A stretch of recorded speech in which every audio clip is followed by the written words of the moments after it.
Studio खोरी पाकर। जय माँ जय माँ जय माँ जय माँ। म्यूजिक बाय सुकेश राय। जय माँ जय माँ। अखिया से झरे झरे गिरतावे लो रहो, अखिया से झरे झरे गिरतावे लो रहो। पर्वत पहाड़ी छोड़ी, पर्वत पहाड़ी छोड़ी ऐती मैया मोर हो। अखिया से झरे झरे गिरता बिलोर हो, अखिया से झरे झरे।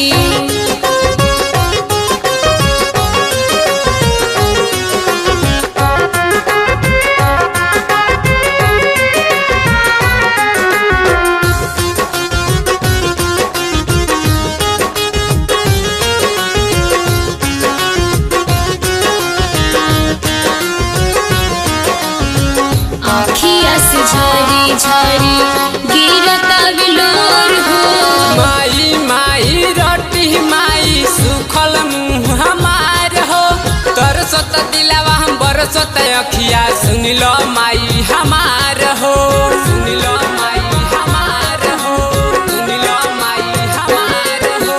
माई माई रोटी माई सुखल मुँह हमार हो। तरसत दिलावा बरसत अखिया सुन लो माई हमार हो। गिरल बाबलकवा जहवा, गिरल बाबलकवा जहवा चौकठ तोहार हो। अखिया से झरे झरे गिरता बिलोर हो, अखिया से झरे झरे। जय माँ जय माँ जय माँ जय माँ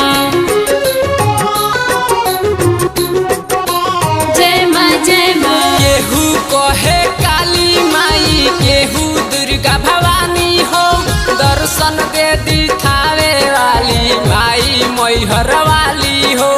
माई मैहर वाली हो, माई मैहर वाली हो। केहू कहे काली माई, केहू दुर्गा भवानी हो। दर्शन दे दी थावे वाली माई मैहर वाली हो। चाही ना खजाना कोनो, चाही ना खजाना कोनो माई हमार हो। अखिया से झरे झरे गिरता बिलोर हो, अखिया से झरे झरे।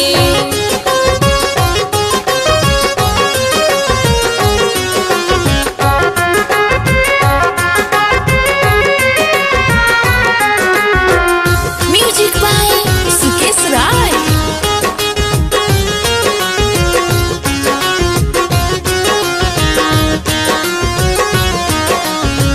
अखिया से झरे झरे गिरता बिलोर हो। पंकज राइटर लिखे भजन संगे ऋतिक रतन हो। गायले सतेंद्र माई बिहन कोनो गजन हो। बिहन कोनो गजन हो, बिहन कोनो गजन हो। पंकज राइटर लिखे भजन संगे ऋतिक रतन हो। गायले सतेंद्र माई बिहन कोनो गजन हो। अरजी करिले माई, अरजी करिले माई इहे बार बार हो। अखिया से झरे झरे गिरता बिलोर हो, अखिया से झरे झरे।